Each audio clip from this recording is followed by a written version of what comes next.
Dalam nama Bapa dan Putra dan Roh Kudus, amin. Tuhan bersamamu dan bersama rohmu.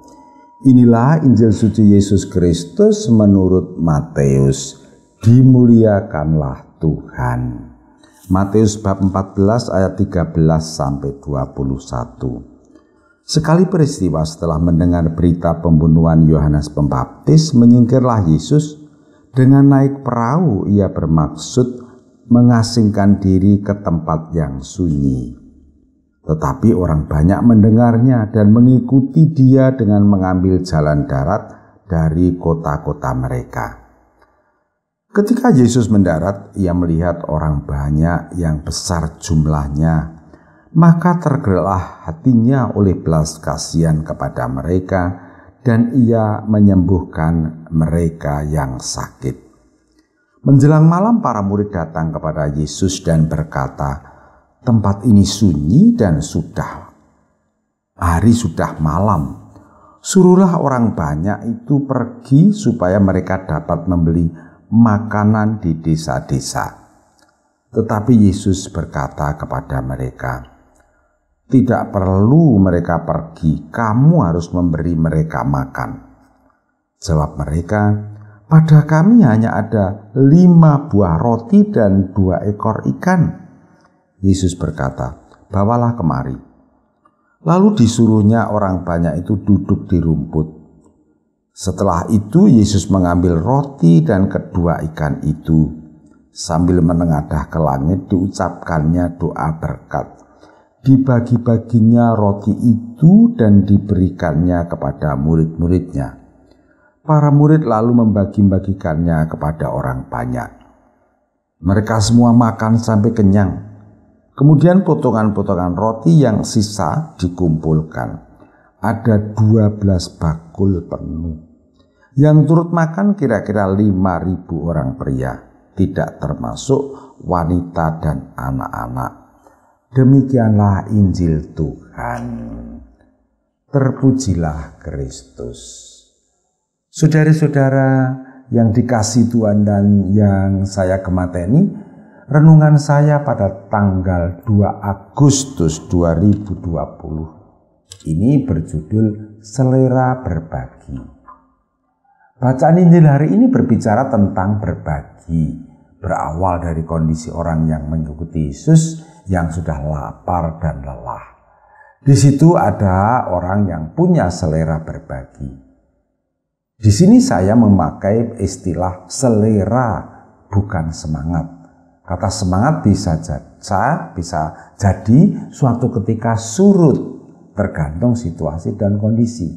Tetapi kata selera menunjukkan rasa senang, spontan, ikhlas, konsisten dalam berbagai situasi, dan yang penting adalah menikmati. Dalam berbagi berlaku hukum alam, yaitu siapa yang menabur dia akan menuai. Jadi orang yang berselera berbagi itu dia bisa berbagi dan menikmati apa yang dilakukan. Tuaian utama adalah dia bisa menikmati apa yang dilakukan. Orang yang berbagi seperti petani yang menabur. Ketika orang menaburkan benih, Allah memberi pertumbuhan dan buah tanaman itu ada yang 30, ada yang 60, ada yang 100 kali lipat.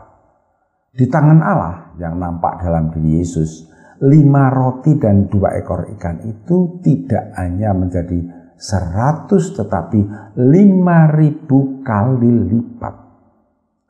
Pembawa roti dan ikan itu seperti orang yang menabur benih, dan tuaian begitu melimpah sehingga lebih banyak orang dapat menikmati. Apakah si pemberi roti dan ikan itu menjadi berkekurangan? Pasti tidak, karena dia juga ikut menikmati hasil tuaiannya.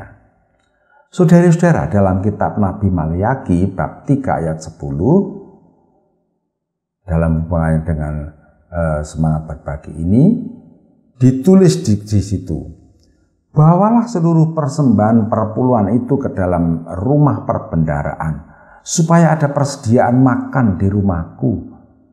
Dan ujilah aku, firman Tuhan semesta alam, apakah aku tidak akan membukakan bagimu tingkap-tingkap langit dan mencurahkan berkat kepadamu sampai berkelimpahan. Aku akan menghardit bagimu belalang pelahap, supaya jangan dihabisinya hasil tanahmu, dan supaya jangan pohon anggurmu di padang tidak berbuah bagimu, firman Tuhan semesta alam. Orang-orang Israel percaya bahwa berbagi itu akan mendatangkan kemakmuran dan menjauhkan mereka dari malapetaka. Bagi orang Israel, menyisihkan 100% dari penghasilan itu wajib dilakukan. Gereja Katolik tidak menempatkan itu sebagai kewajiban agar tidak membebani dan diserahkan kepada kerelaan atau selera pribadi masing-masing. Di Keuskupan Agung Semarang yang diwajibkan adalah paroki.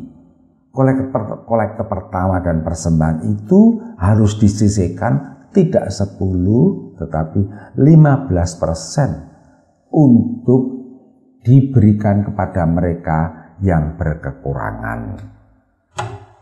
Cobalah perhatikan, orang yang menyisihkan penghasilannya untuk dibagikan kepada orang lain, hidupnya makmur sejahtera. Malapetaka, sakit penyakit, ditipu, fitnah, dan lain-lain, singkatnya hidup dalam kekelaman itu tetap ada, tetapi tidak akan menggoncangkan kebahagiaannya karena gada dan tongkat Tuhan selalu membelanya, seperti dikatakan dalam Mazmur 23.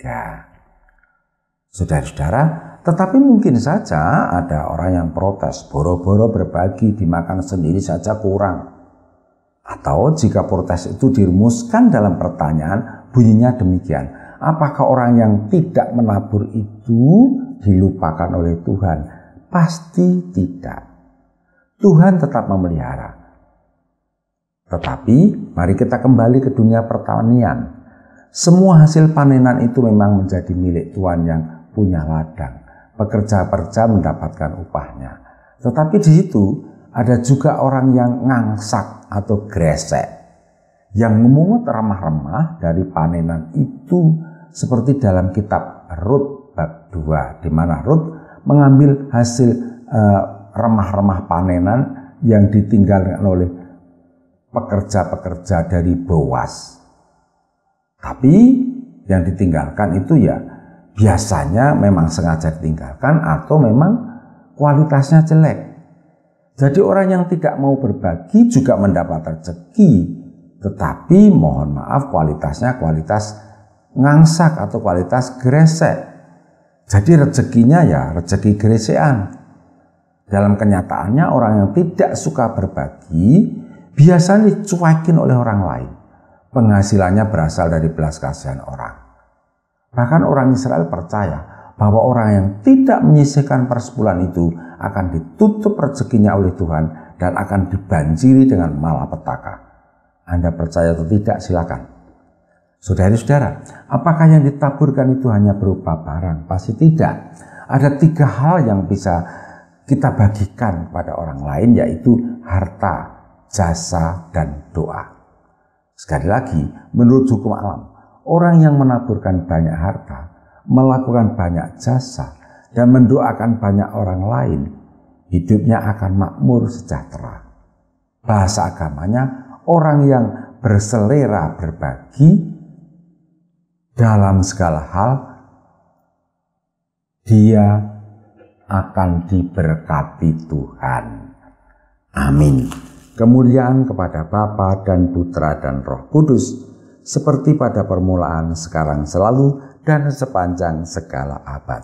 Santa Maria Fatima, doakanlah kami, dan semoga kita selalu mengalami berkat Allah yang Maha Kuasa, Bapa, Putra, dan Roh Kudus. Amin.